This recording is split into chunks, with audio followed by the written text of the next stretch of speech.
Сәлеметсіздер ме? Бүгін бізде математика 4-ші сынып 96-шы сабақ. Логикалық есептер. Бірінші, сағым дегеніміз не? Сағым шөл даладан анық байқалады. Түйелердің көлеңкесіне қара. Олардың бәрі сәйкес келе ме? Бізде 4 түйе берілген. Бірінші түйенің көлеңкесі сәйкес келеді. Екінші түйенікі келеді. Үшінші түйенікі біз анықтап қарайтын болсақ, үшінші түйеде 2 өркеш бар, ал көлеңкесінде бірақ өркеш көрініп тұр. Яғни бұл сәйкес келмейді. Ал төртінші түйенікі сәйкес келеді. Яғни сәйкес келмейтін түйе көлеңкесімен үшінші түйе болып тұр бізде. Екінші, сен фигураның жазбасына берілген тапсырмаларды орындауды білесің. Бұрышы қиып алынған текшенің жазбасын тап. Яғни бізде үш жағынан да қиғаш болу керек. Бізде бірінші жазба сәйкес келмейді, өйткені мына жағы жаңа қиып алынбаған, екінші жазбада сәйкес келмейді, ал үшінші жазба бізде сәйкес келеді, өйткені бізде үш жағы да қиып алынған. Есептеуді қажет етпейтін есептер де болады. Оларды шығару үшін саған ойлау зеректілігің және логикаң қажет болады. Олар логикалық есептер деп аталады. Бұл нағыз ақыл ойға арналған жаттығу. Үшінші есеп, досыңнан пішіннің неше текшеден құрастырылғанын айтуын сұра. Ол өзінің есептеу тәсілін түсіндірсін. Яғни бізде бірінші 4 көбейту 3 қосу 1. Яғни мына жерде 4 көбейту 3 қосу 1 бізде 13, яғни текше. Екіншісі 1 көбейту 4 қосу 2 көбейту 1 қосу 2 көбейту 1 тең 8 текше. 8 текше. Бірінші сурет бойынша бізде 12 текше, екінші сурет бойынша бізде 8 текше болып тұр екен. Хай фигураны бұрып қойды. Бізде әртүрлі фигуралар берілген А және Ә есебінде. А есебінде екінші фигураны бұрып қойды, өйткені бұл жерде көкпен боялған түсі астына кеткен, бұрылған, ал Әсінде екінші фигураны бұрып қойды. Міне, екінші фигураны бұрып қойды, өйткені жаңағы түстері ауысып, бұрылып кеткен. Анықтап қарайтын болсақ. Бесінші есеп, кесте бойынша есеп құрастыр және шығар. Бізде ұзындығы 6 см, ені 4 см, биіктігі 2 см. Көлемін табуымыз керек. Көлемін табу үшін біз жаңағы барлығын көбейтуді қолданамыз. Яғни В тең А көбейту В көбейту С. 6 көбейту 4 көбейту 2 48 см куб болады екен. Екіншісі, ені 16 дециметр, яғни ұзындығы 16 дециметр, ені 2 дециметр, биіктігін табуымыз керек. Көлемі 128 дециметр куб. Яғни биіктігін табу үшін В тең А көбейту В. 128 бөлеміз 16-ны көбейтеміз 2-ге. Бірінші жақшаны үшін орындалады. Одан кейін 128-ден бөлеміз 32-ні. Сонда 4 дециметр. Тіктөртбұрыштың биіктігі 4 дециметрға тең болады екен. Үшіншісі, ұзындығы 15 метр, ені белгісіз, биіктігі 3 метр, көлемі 90 метр куб. Яғни ұзындығы 15, жаздығы ені табу үшін де жаңағы А мен С-ны биіктігі мен ұзындығын көбейтеміз, оны бөлеміз көлеміне. Сонда 2 метр шығады екен. Тіктөртбұрыштың ені 2 метр. Ал ұзындығы бізде 12 метр, ені 3 метр, ал биіктігі 2 метр. Көлемді табуымыз керек бұл жерде де. Көлемді табу үшін бізде жаңағы барлығын көбейту формуласын қолданамыз. А көбейту Б көбейту С. Ұзындығын, енін, биіктігін көбейтеміз. Сонда 72 метр кубқа тең екен.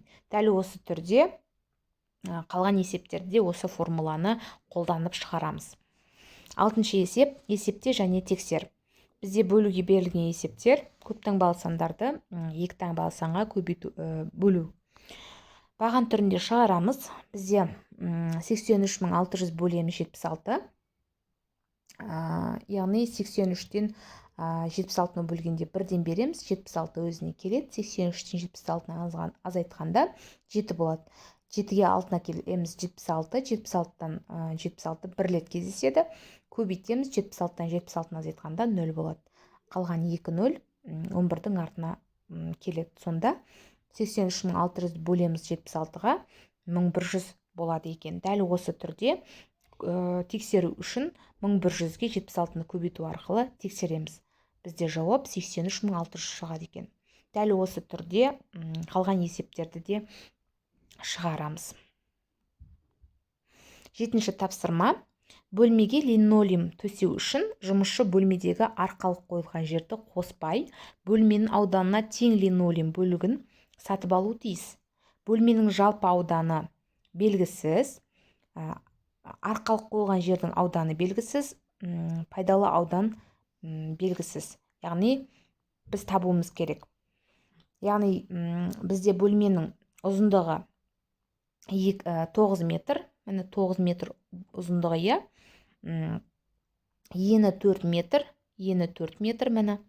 ал А1 3 метр. Көріп отырмыз. 3 арқалық. А2 В1 2 метр. Арқалықтың ені. Одан кейін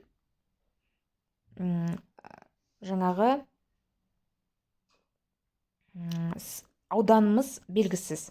S1-ді табуымыз керек, S2-ні табуымыз керек. Жалпы ауданды табу үшін А-ға көбейтеміз Б-ны. 4-ті көбейтеміз 9-ға 36 метр квадрат. Яғни бұл барлық жалпы аудан. Жалпы аудан бізде 36 метр квадрат. S1-ді табу үшін А көбейтеміз В.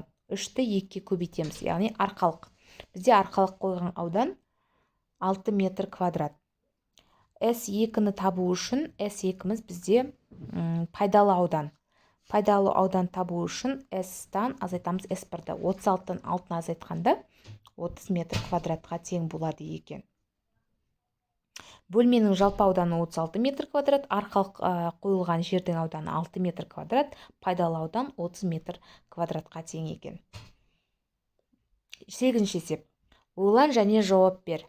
Түйе мен жылқыға жүк артып келе жатқан жолаушы, егер жылқының үстіндегі бір қапты түйеге ауыстырсам, онда түйенің үстіндегі жүк жылқының үстіндегі жүктен 2 есе ауыр болады. Ал егер түйедегі бір қапты жылқыға ауыстырсам, онда екеуінің жүгі теңеседі, деді. Әр жануардың үстіндегі қаптың саны 10-нан кем. Бастапқыда әрбір жануардың үстінде қанша қап жүк болған? Яғни жылқыда 5 қап, түйеде 7 қап. 5-ті азайтамыз 1-ді 4, 7-ге қосамыз 1-ді 8, 8-ді бөлеміз 4-ге 2 есе ауыр. Екіншісі 7-ден азайтамыз 1-ді 6, 5-ге қосамыз 1 6, 6-ға 6 тең болады екен. 9-шы есеп. Сұрақтарға жауап бер, тапсырманы орында. Үшбұрыш қандай екі дөңгелектің арасына жасырылған? Олардың радиусын өлшеп дәптеріңе сыз. Қандай фигуралар көріп тұрғаныңды жаз. Жасыл түсті фигуралардың арасына қандай фигуралар желімделген? Осыған ұқсас басқа қатырғыш ойлап табуың жаңа тауып желімдеп көрсет. Яғни бізде бірінші сұрақ үшбұрыш күлгін және сары дөңгелектің арасына жасырылған. Міне, күлгін және сары дөңгелек. Сары шеңбердің радиусы 8 мм. Күлгін шеңбердің радиусы 10 мм. Бұны біз сызғышпен өлшейміз. Фигуралар шеңбер, үшбұрыш, тікбұрыш, шаршы берілген бұл жерде. Ал төртінші жасыл фигуралардың арасына шеңбер және үшбұрыш желімделген екен. Міне.